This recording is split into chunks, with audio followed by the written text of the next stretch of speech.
So your whole career, for the most part? Yep. And Yeah, I think they call me a tree hugger. I've never felt any, I haven't felt like there hasn't been more to explore. So, there's always something new. Even though a basic puppet is the same, every single puppet you build can be different. And I try and make them slightly different, even if it's the way I build a mouth or the way I put the head together or, what the design is. do you ever have that kid who's sitting in front of their TV in mind when you're doing this? I do. I bet. Yeah, I bet. Definitely. And the messaging. What about the personality for the puppet? A lot of times they say the personality totally comes from the performer, the one who's voicing the puppet and the one who's doing the actual puppeteering.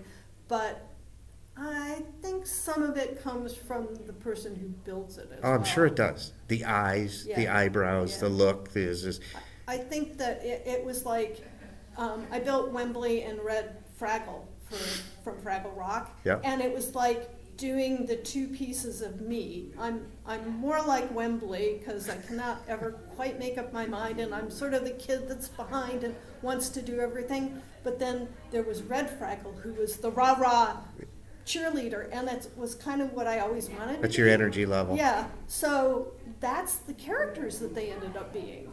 That's neat. Yeah, which was cool. All right. Well, we got space here. Other characters that you did or were involved in? Abby Cadabby, who is a fairy, and she's on Sesame Street all the time. She's become one of the main characters. Elmo. I do Elmo. Do you really? I do. Oh my Yep. gosh, that's become a massive business. What was the Christmas present that they couldn't get a few years? Talking right. Elmo Yeah, or something? Yeah, Tickle Me Elmo. Yeah. That was My wife and I were searching for one for our granddaughter. I mean, they had to were get one for my mom huge 'cause demand. She loved it. Yeah. I had to finally go to the guy who performed it, and he said, "Oh yeah, I've got a closet full. I'll get you one." Well, what an amazing career, and what really makes it stand out is how self-directed it was.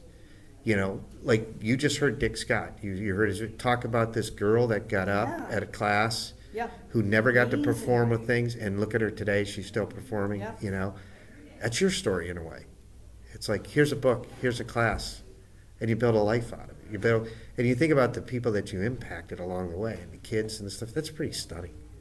Yeah, it's been wonderful, especially some of the,